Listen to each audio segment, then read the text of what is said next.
Tonight, a 000 emergency It's a 4x4, Southeast Forest National Park. as best mates go missing in the bush. You're really looking for a needle in a haystack. That's an overturned boat there. There's people in the water there. An amateur shark dive turns deadly after freak waves cause chaos above. No one's still under the boat. And a father and son forest trail adventure goes horribly wrong. He's just come off his motorcycle, maybe spinal. And now the paramedics can't get in.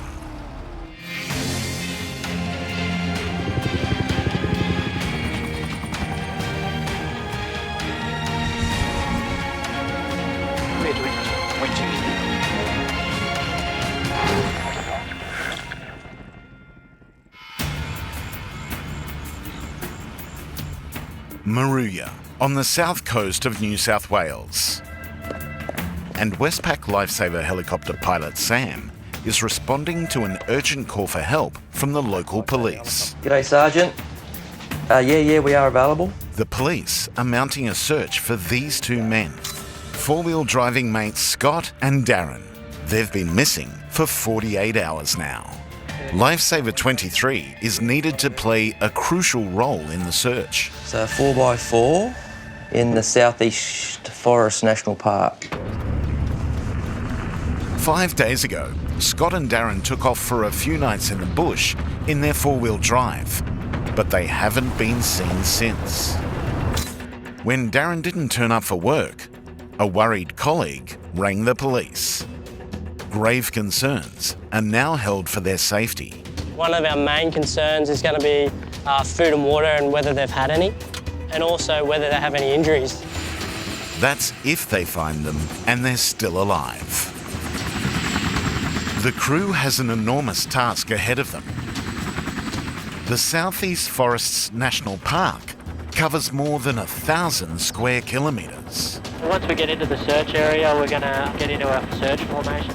We'll open the doors and we'll slow down and then get quite low.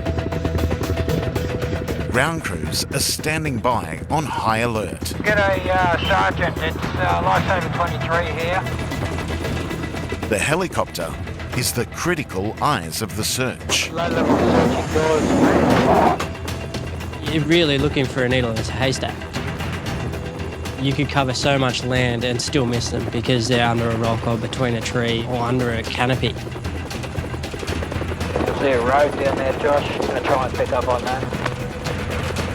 Their best chance of success is to follow the four-wheel drive fire trails and hope that the two men stayed with their car. The first thing is to locate the fire trails from the air. The trees are very dense and the trails are only periodically available to see. After 2 hours of searching, a breakthrough. But not on a fire trail. Is that a ute on the edge of that river down there, mate? In a river. Yeah, I can actually see an orange jacket or something lay down on the beach. The orange jacket is an SOS.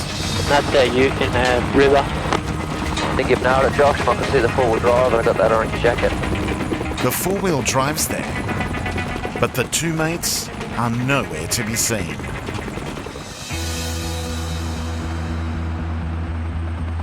Botany Bay in Sydney. And the crew of Lifesaver 21 is on a routine training exercise. Or so they think. That's an overturned boat there. There's people in the water there, clinging to the hull. What, seriously? Yeah, seriously, mate.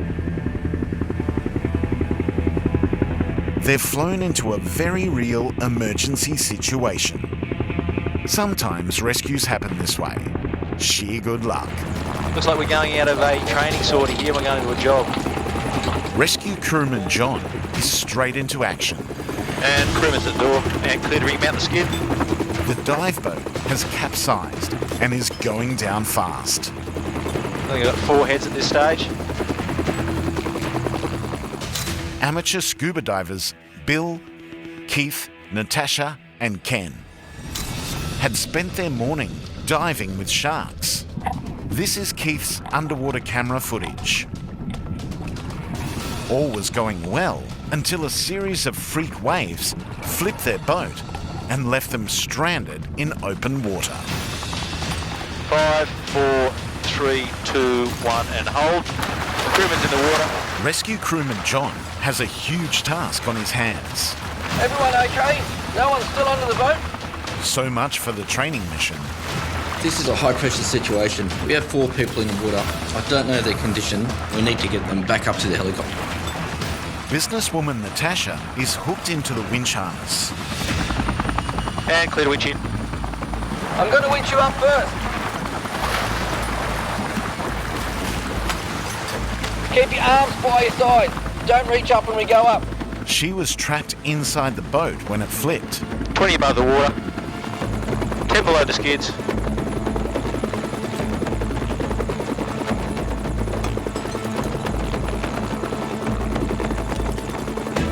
Coming up to the skids now. Coming in the door now.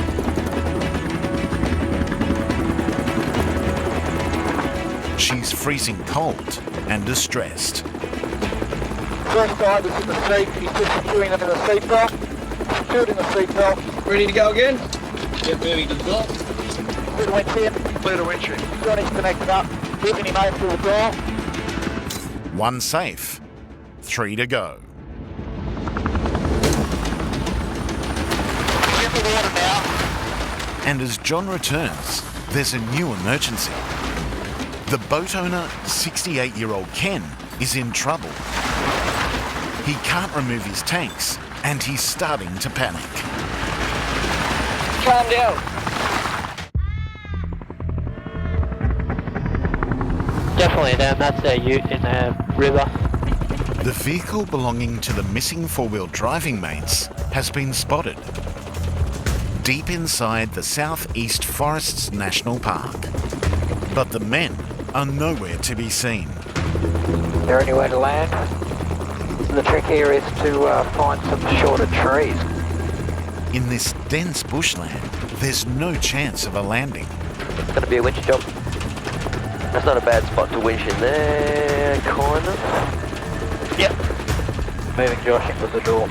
Josh needs to get down to recce the situation to try and locate the missing mates. I'm automatically thinking nearest fuel, nearest hospital, or nearest possible ambulance. He's kitted up with a first aid and basic survival kit, including food and water, in case he has to stay on the ground. Number of right only 5. And he's off. Okay. Josh heads to the riverbank and miracle of miracles, they're alive. Hey mate, It's Scott, how you going? and that's Darren in the background, You guys are all alright? and neither has a scratch on them. The big question is, what happened? Right. Got a flat battery. Okay, yeah, no worries. Turns out their four-wheel drive got stuck in the river when its battery failed, and they couldn't get any mobile phone reception. Situation down here is here, they've got a flat battery, both guys are all good. I'll quickly call the police, let them know. Scott and Darren are extremely lucky to have been found. This is Lifesaver 23. We've located the vehicle. They've already eaten the last food, and you can see in their faces that sense of relief of we are actually going to survive this. Getting a bit? No, we got a yabby, but it was Job done. It's over to the police. Joshy, the police are going to send somebody out to give these blokes a hand, so they'll just have to sit tight until the police get in there. Beauty, gents. Well, I'll feel free to come up to the base in Maria when you're back and have a cup of tea and we'll have a chat. No problems at all. We'll see you soon. At least it's a nice spot to get stuck. Beautiful and treacherous.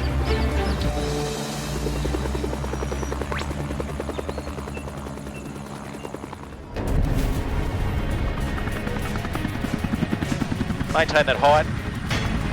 In Port Botany, scuba diver Ken is in trouble.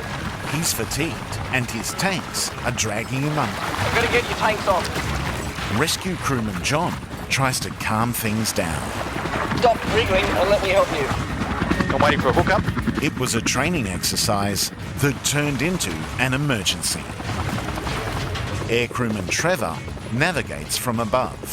He's got to work hard, he's got to get those tanks removed.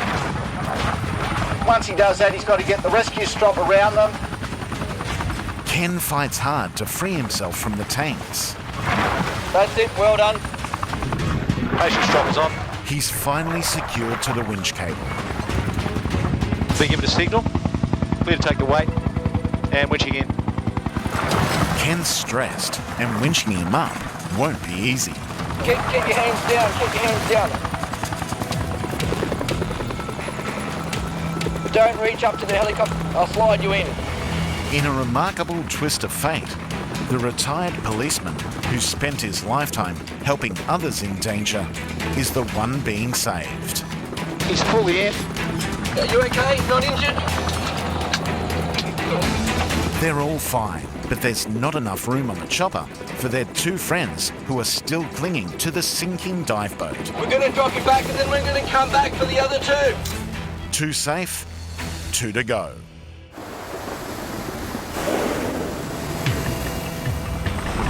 Lifesaver 21 is in the middle of a deep ocean rescue. 3, 2, 1 and hold. The rescue crew has already dropped off scuba divers Natasha and Ken to safety. 5 above the water. The high drama has attracted onlookers. The remaining shark spotters, Keith and Bill, are clinging to their sinking boat. Are you guys okay? I'm waiting for a hookup. Patient strop is on. Engineer Bill is exhausted. Clear to take the weight. It's okay, mate, just relax. Through the water now. Position's still good, height is good. And just going to bring him on board. He's coming on board now. One more, Tony! 3 safe, 1 to go. And winching out.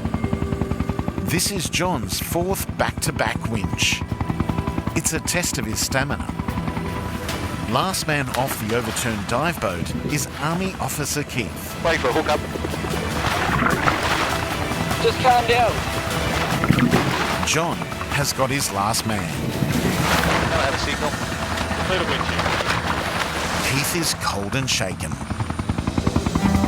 Stabilising that. Underneath the skid.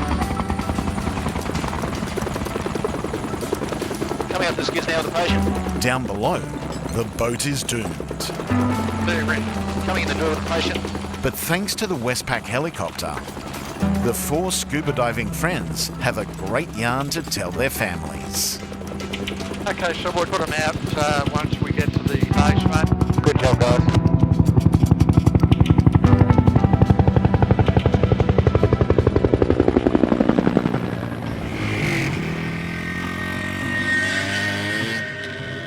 Bridge North, Tasmania.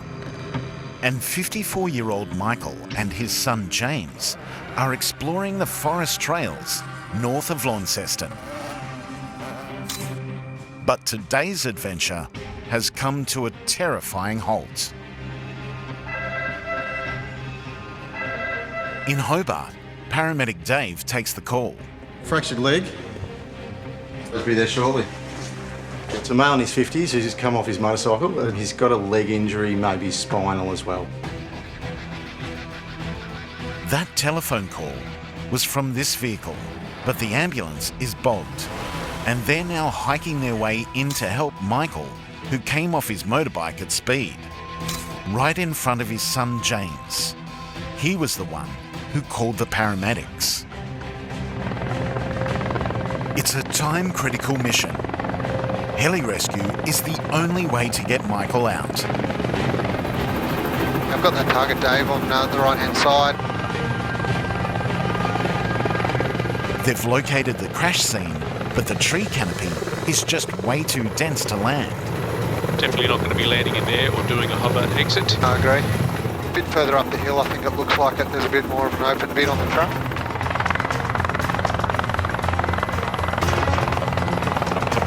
They spot a gap in the trees up ahead. He's shuffling over the door now. But getting paramedic Dave down safely is going to be a challenge. Moving out now.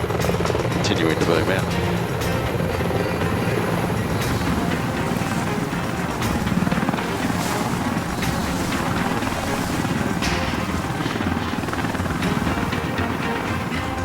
Touching down on the ground. Winching in the hook.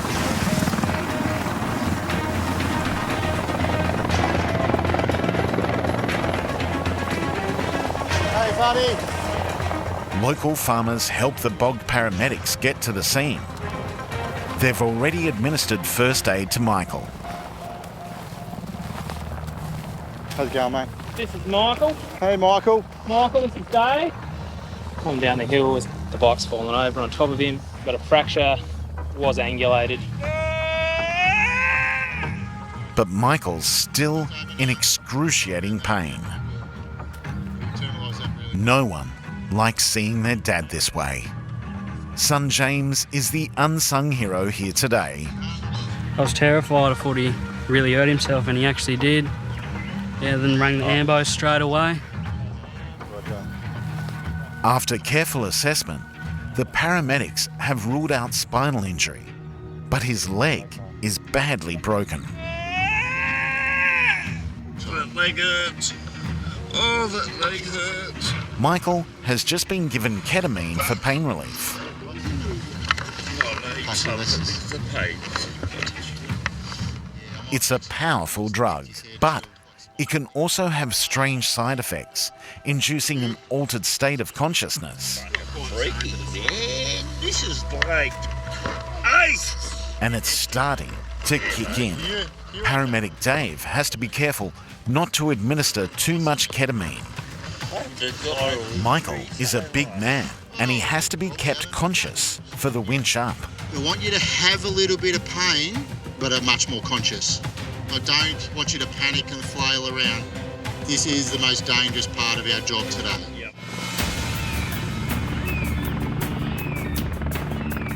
Bridge North, Tasmania. He was coming down a hill, and he must have fell off and, I don't know, got his leg stuck between the bike. I was further down, I heard him screaming. 54-year-old Michael has a badly broken leg. He's been carried 200 metres from the crash site. Paramedic Dave is preparing him for the winch up to the rescue helicopter. You might feel a bit, claustrophobic. Yep. But you'll be okay. Yep. You're all wrapped up, you're like a cocoon, you're very safe. Michael's son James is toughing it out, trying to stay positive. Dad, I'll see you later. See you, mate. I love you, Dad. You'll be right, mate. Yeah, I love you too. You'll be all better soon. Yep. The winch up is going to be tricky. It's very windy, which is totally normal, okay? The downdraft is super strong.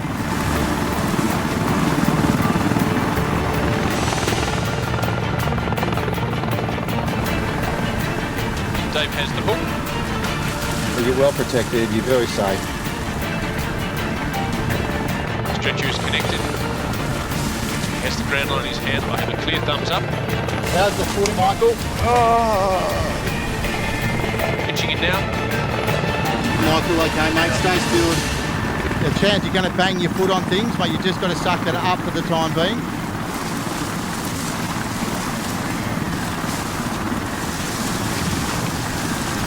Position is good. I'm continuing to winch in. The stretcher has to be guided up at just the right angle. Stretcher's about halfway up.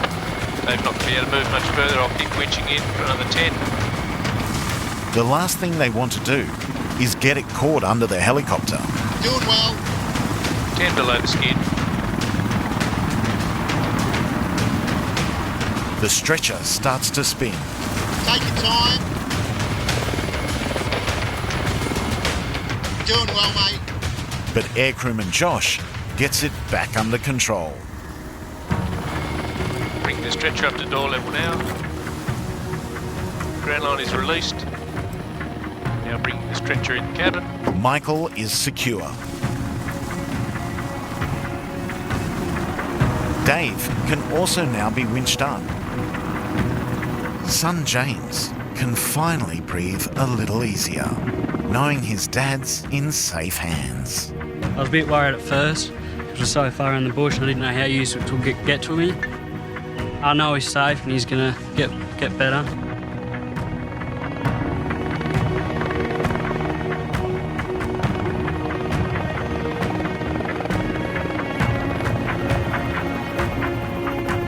They're angels without wings.